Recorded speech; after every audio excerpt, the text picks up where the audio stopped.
Bismillahirrahmanirrahim. Bismillahirrahmanirrahim. Assalamualaikum warahmatullahi wabarakatuh. Sahabat yang beriman, pernahkah Anda mendengar tentang kisah manusia yang dikutuk menjadi kera? Ternyata kisah tentang kutukan tidak hanya isapan jempol belaka, namun benar-benar bisa terjadi atas seizinnya. Seperti pada kisah kaum yang pernah dikutuk menjadi kera berikut ini.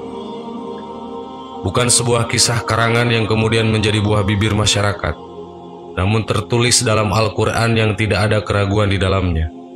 Kutukan ini terjadi karena mereka terlalu sombong atas segala perintah Allah Subhanahu wa Ta'ala.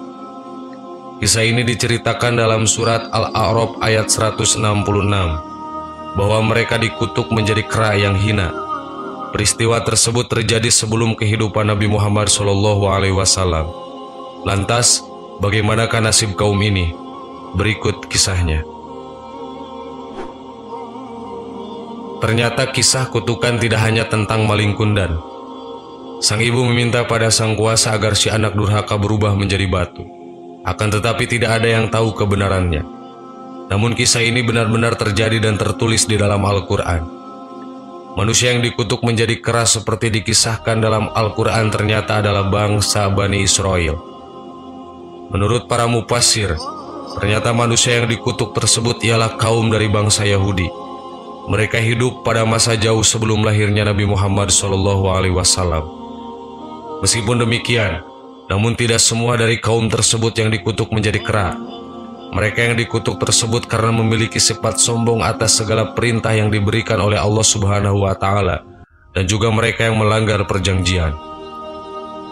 Allah Subhanahu wa Ta'ala berfirman, "Maka tatkala mereka bersikap sombong terhadap apa yang dilarang mereka mengerjakannya, kami katakan kepadanya, jadilah kamu kera yang hina." Quran Surat Al-A'raf ayat 166. Dan sesungguhnya telah kamu ketahui orang-orang yang melanggar di antaramu pada hari Sabtu, lalu kami berfirman kepada mereka, jadilah kamu kera yang hina. Quran Surat Al-Baqarah ayat 65.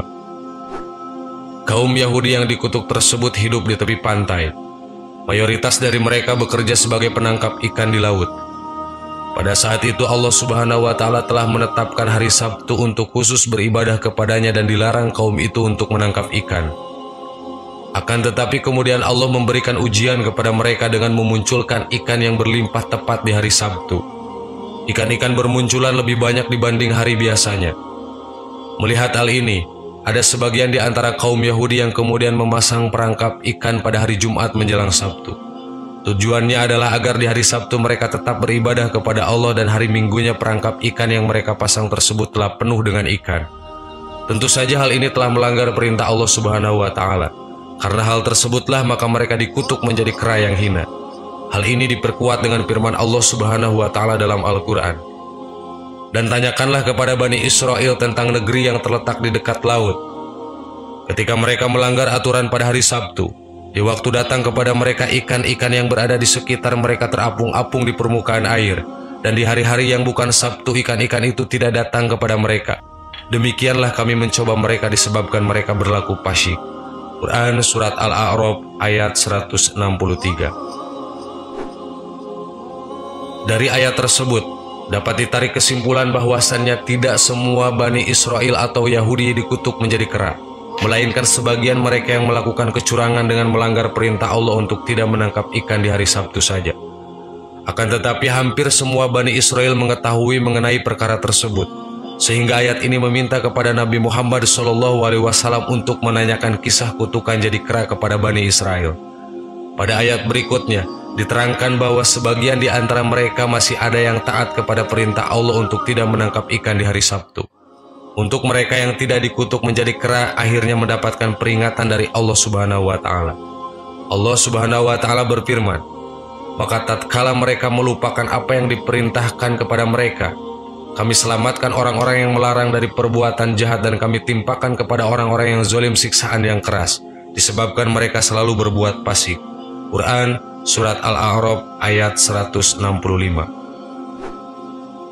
Ulama tafsir berbeda pendapat terkait di mana keberadaan kera tersebut kini. Ada yang mengatakan jika setelah diubah menjadi kera, mereka kemudian diubah kembali menjadi manusia. Namun sebagian pendapat mengatakan jika kera tersebut mati dan punah. Namun yang pasti mereka tidak berketurunan. Sahabat yang beriman, demikianlah informasi mengenai kisah dari manusia yang dikutuk oleh Allah Subhanahu wa Ta'ala menjadi kera yang hina, seperti yang dikisahkan dalam Al-Quran. Ternyata mereka adalah sebagian kaum Yahudi yang telah melanggar perintah Allah. Semoga kisah ini menjadi pengajaran bagi kita agar senantiasa berhati-hati dalam bertindak dan bertingkah laku. Amin. Wallahu a'lam. Wassalamualaikum warahmatullahi wabarakatuh.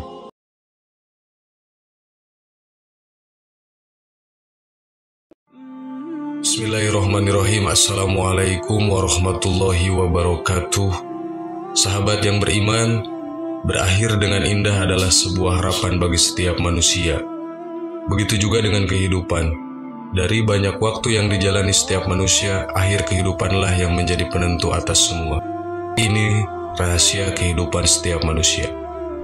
Rasulullah SAW bersabda, sesungguhnya amalan itu tergantung kepada niatnya. Hadis riwayat Bukhari. Akan tetapi kita tidak boleh lupa bahwa Rasulullah SAW juga mengingatkan, sesungguhnya seorang hamba beramal dengan amalan yang dalam pandangan manusia sebagai sebuah amalan penduduk surga, tetapi ia kemudian menjadi penduduk neraka.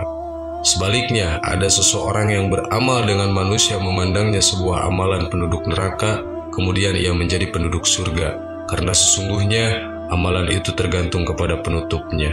Hadis riwayat Bukhari. Ibnu Rajab Al-Hambali dalam kitabnya Faidul Qadir menjelaskan, Allah mengisyaratkan bahwa amalan itu juga ditentukan oleh penutupnya. Jika ia mulai dan ditutup dengan baik, maka amalannya tersebut akan berubah kebaikan dan ampunan dari Allah. Inilah yang disebut oleh ulama dengan miskul khitam. Apa itu miskul khitam?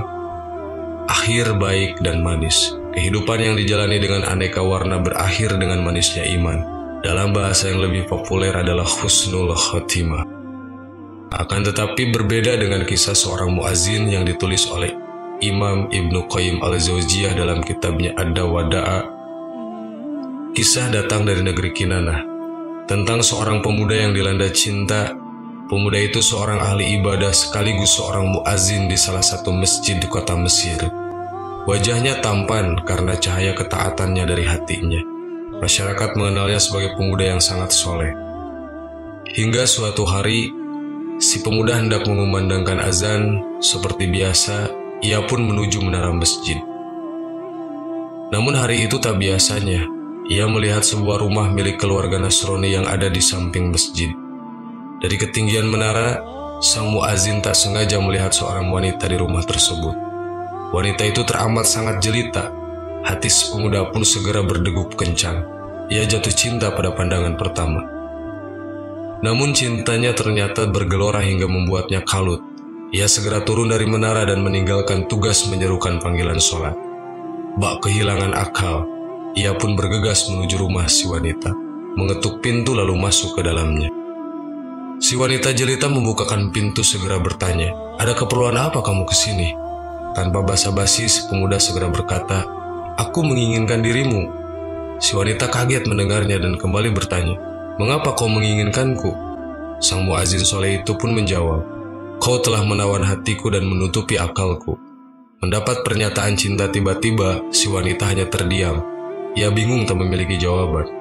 "Aku tak akan memberikan jawaban untukmu," ujarnya. Pemuda itu lalu bersikukuh, "Aku ingin menikahimu." Makin terkejutlah si wanita. Ia tahu betul, si pemuda adalah seorang muslim soleh berstatus muazin kebanggaan masyarakat muslim. Ia pun berkata, "Bagaimana mungkin kau menikahiku? Sementara kau seorang muslim dan aku adalah wanita Nasrani. Ayahku tidak akan menikahkanku denganmu." Bukannya menyerah, si pemuda justru makin bersikeras. Ia telah dibuat mabuk oleh cinta, kepayang oleh wanita. Ia mengatakan sesuatu yang dapat mencelakakan dirinya kelak, yakni murtad dari satu-satunya agama yang diridhoinya. "Apakah aku harus masuk agamamu? Agama Nasrani?" kata si pemuda telah hilang akal karena hati yang bergelora. Wanita itu pun tersenyum seraya berkata, "Apabila kau masuk Nasrani, aku akan menikahimu." cinta membuat keimanan si pemuda lenyap seketika. Ia meninggalkan keimanan dan menyetujui syarat si wanita. Ditinggalkannya agama yang lurus lalu memeluk agama yang Nasrani. Hangus sudah kesolehannya. Gelar muazinnya ternoda. Masyarakat muslim pun menyayangkannya. Tak lama kemudian, pernikahan si pemuda dan wanita Nasrani itu pun digelar. Pesta pernikahan ala Nasrani dibuat. Keduanya nampak sangat bahagia. Namun kebahagiaan itu hanya beberapa saat. Di hari pernikahan, tragedi yang tak pernah disangka tiba-tiba terjadi. Si pemuda jatuh dari loteng rumahnya hingga ajal merenggut nyawa. Si pemuda meninggal di hari pernikahannya, sebelum menikmati kebahagiaan berumah tangga, bahkan sebelum menyentuh istrinya si wanita jelita yang ia cintai hingga gila. Ia mati dalam kondisi imannya dahulu tak bisa lagi membelanya kelak. Segala amal baiknya pun tak lagi berguna tanpa adanya keimanan. Bertahun-tahun ia menjalani kehidupan seorang muslim, namun meninggal dalam kondisi kafir. Su'ul khotimah didapatkannya dan semua itu hanya karena cintanya pada seorang wanita. Ia meninggalkan dunia tanpa membawa cinta, apalagi si wanita jelita. Yang ia bawa hanyalah penyesalan. Sungguh benar firman Allah, demikianlah keadaan orang-orang kafir itu. Hingga apabila datang kematian kepada seseorang dari mereka, ia berkata, "Ya Tuhanku, kembalikanlah aku ke dunia, agar aku berbuat amal yang soleh terhadap yang telah aku tinggalkan." Sekali-kali tidak, sesungguhnya itu adalah perkataan yang diucapkannya saja, dan di hadapan mereka ada dinding sampai hari mereka dibangkitkan. Quran Surat Al-Mu'min ayat 99 dan ayat 100. Dari kisah di atas kita senantiasa selalu berdoa kepada Allah untuk meminta hidayahnya agar kita terlindung dari fitnah dunia dan akhirat. Wallahu a'lam. Assalamualaikum warahmatullahi wabarakatuh.